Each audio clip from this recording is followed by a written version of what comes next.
ঠিক আছে বাৰু আমি পাৰ্কৰ সাপটো ধুনীয়াকৈ জংঘলত এৰি দিম। দুটা সাপ আছে, দুটা একেলগে এৰি দিম। ঠিক আছে হ'ব দে। কেনেকুৱা লাগিছে আজি?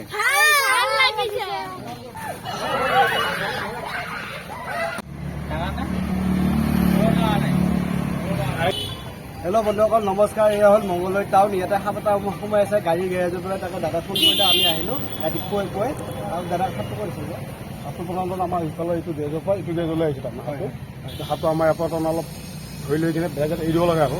সেইটো কাৰণে আপোনালোকক মাৰা হ'ল। সেইটো আৰু ক'ত আছে কোনটো গেৰেজত? সেইটো গেৰেজত এই ইয়াতে আছে বাইদেউ প্লাষ্টিকৰ ভিয়া এটা দিবচোন। দাম খাই দিওঁ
একো নহয় একো নহয় একো নহয়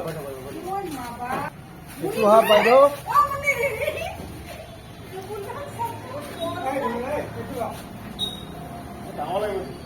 এইটো সাপ বাইদেউ অসমীয়াত কয় ফুলেবেৰীয়া বুলি কয়। ইয়ে দীঘাল কাৰণে ফুলেবেৰীয়া বুলি কয়। এইটো সাপ একেবাৰে অবিয়স্ত সাপ, একেবাৰে বিষ নাই। বিষ নাই আপোনাক কামাৰিলেও বিষ নালাগে, একেবাৰে বিষ নাই। একো নহয়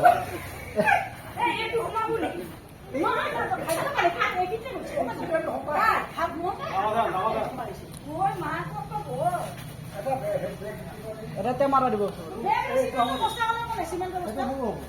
কিমান বস্তু নাই টেমা হ'লে ভাল। টেমা হ'লে ভাল আৰু লৈ যোৱা।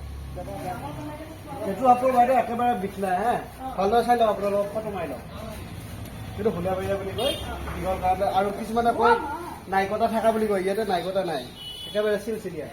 কিবা ফুলাবৰীয়া লেজ মাৰে বুলি কয় যে ইয়াতে সেইটো নহয়। এইটো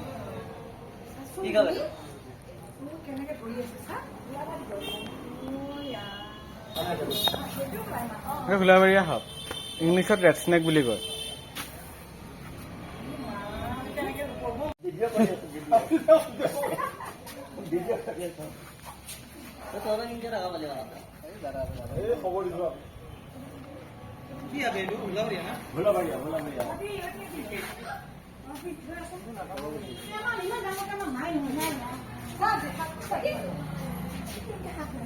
বস্তা হ'ব দে।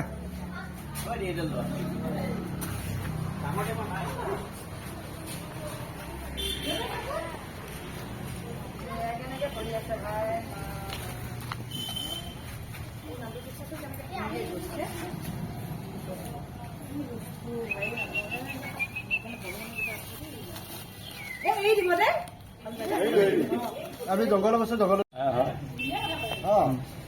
খুৰা সাপটো কেনেকে দেখা পালে যে? দেখা পালে মানে সেই গেৰেজত চাপ কৰি আছো, হাবি টিকেট চাপ কৰোঁতে মানে হাফটো ওলাই পেলাই আৱাজ এটা দিলা। দেওঁতে মই চাওঁ যে এইটো হাফ কয়লা হাফ দেখা পালোঁ, কয়লা ফেটি দেখা পাই মানে মানুহ এটা মাতি পেলাই চাওঁ যে চাপ কৰি আছোঁ গেৰেজত। দেখা পাই পেলাই এওঁলোকক মাতিলোঁ, হাফ ধৰা মানুহবিলাক মাতিলোঁ, মাতি পেলাই এওঁলোক আহিল ক'ত আছে বুলি। তাতে মই দেখুৱালোঁ, দেখুৱাই এইফালে এওঁলোকে আহিলে এইফালে সাপটো ধৰিলে আৰু জংঘলৰ বস্তু জংঘলতে এৰি দিব আৰু এইখিনিতে ঠিক আছে বাৰু আমি জংঘলৰ সাপটো ধুনীয়াকৈ এৰি দিম হ'ব এনেকুৱা সাপ পালে নামৰ আমাৰ লগলৈ কণ্টেক্ট কৰোঁ লগে আহিম আমি এই জংঘলৰ বস্তু জংঘলত থাকোঁ খুৰা কেনেকুৱা পালে খুৰা কপি আছে নহয় আমি পূজা পাঠ কৰি উঠিছোঁ দচা এটা দিব নেকি এইটো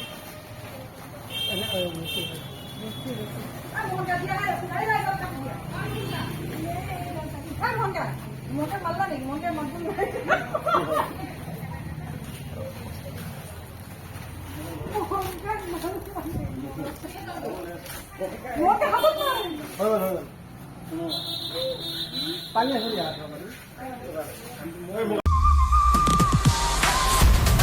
হেল্ল' বন্ধুসকল নমস্কাৰ এয়া হ'ল মংগলদৈ প্ৰাগ ৰাসখোলাৰ ওচৰত ইয়াতে ধুনীয়াকৈ সাপ এটা সোমাই আছে এই ভাইয়া দেখা পালা ভাইয়া সাপটো ক'ত আছে ভাই সাপটো এতিয়া ইয়াতে আনছি কেনেকৈ দেখা পালি তই মানে মই যাই আছিলোঁ টিকেটনৰ ভিতৰত অঁ যাই থাকোঁতে মানে ৰাস্তা পাৰ হ'বৰ কাৰণে সাপডাল গেছি মোৰ আগতে পৰছোঁ হয় তাৰপিছত মই ইয়াত ভিডিঅ' আপুনি তাৰমানে ইয়াতে থাকা মই ইয়াতে থাকোঁ তাৰ যেতিয়া ফোন নাচনি আছে সাপডাল তাৰ পৰা আহি পেলাই ইয়াতে সোমাই গৈছে ভিতৰত ইয়াতে আছে না আছোঁ বাৰু আমি সাপটো বিচাৰোঁ ইয়াতে আছে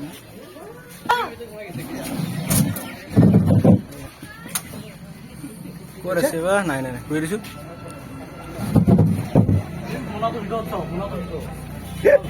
এই মোনাৰ ভিতৰত আছে লৰি আছে মোনা লৰি আছে এই মোনাটো এটা হৈ আছে বেয়া সোমাইছে হে এই বা বা বা এই চাহ আজি মোনাৰ ভিতৰতে সোমাই আছে এই মুখখন আছে এই মোনা নাই ধুনীয়াকৈ পাৰ কৰোঁতে দেখা পালোঁ এটা ধুনীয়াকৈ সেই মোনাৰ ভিতৰত সোমাই আছে চাওকচোন বাৰু আজি কেনেকৈ আছে তেওঁলোকে কোনোবাই থৈহে দিছে চাওকচোন বাৰু কেনেকৈ আছে চাওক সেই চাওক সেইটো সেইটো সেইটো সেইটো ইয়াতে আছে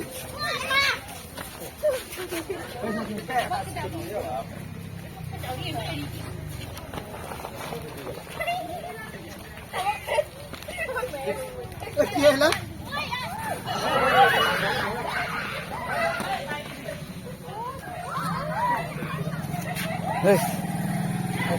এটা বস্তা এটা দিব নেকি মোনাটো ভয় লগা মোনাটো কিবা কিবি আছে নহয়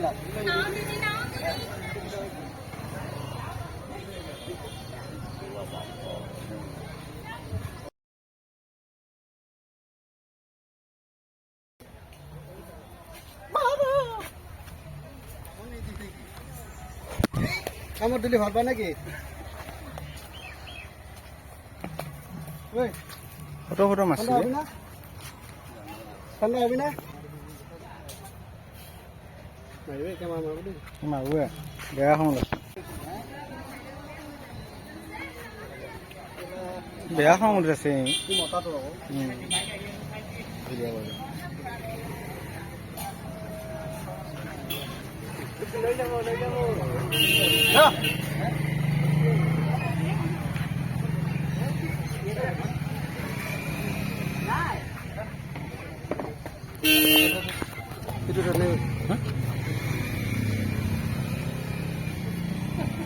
এইটো হ'ল সোণাবৰীয়া সাপ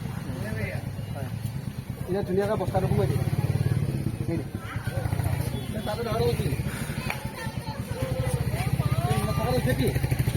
একে একে এইটো বিঘ্নতা হ'লেও চিধা আজিকালি কাম চিধা মেডিকেল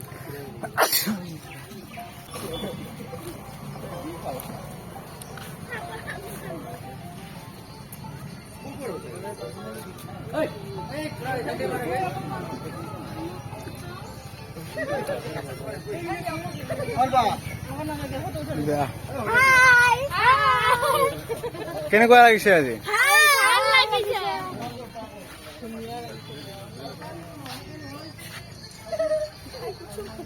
কেনেকৈ দেখা পালি আজি মই ভিতৰত যাই আছিলোঁ যাই থাকোঁতে মানে ৰাস্তা পাৰ হ'ব গৈছে তাৰপিছত মানে মই তহঁতক ফোন কৰি মাতিলোঁ আৰু তহঁত আহিলে আহি সাপটো উদ্ধাৰ কৰিলি জংঘলৰ বস্তু জংঘলত এৰি দিবি আৰু ঠিক আছে বাৰু আমি পাৰ্কৰ সাপটো ধুনীয়াকৈ জংঘলত এৰি দিম দুটা সাপ আছে দুটা একেলগে এৰি দিম হেল্ল' বন্ধুসকল নমস্কাৰ ইয়াতে আছে দুটা সাপ ধুনীয়াকৈ এৰি দিম এটা হ'ল মংগলদৈ মেইন টাউনৰ পৰা এটা হ'ল পাৰ্কৰ ভিতৰৰ পৰা ধুনীয়াকৈ এৰি দিম চাওক কেনেকৈ যায় এৰি যাব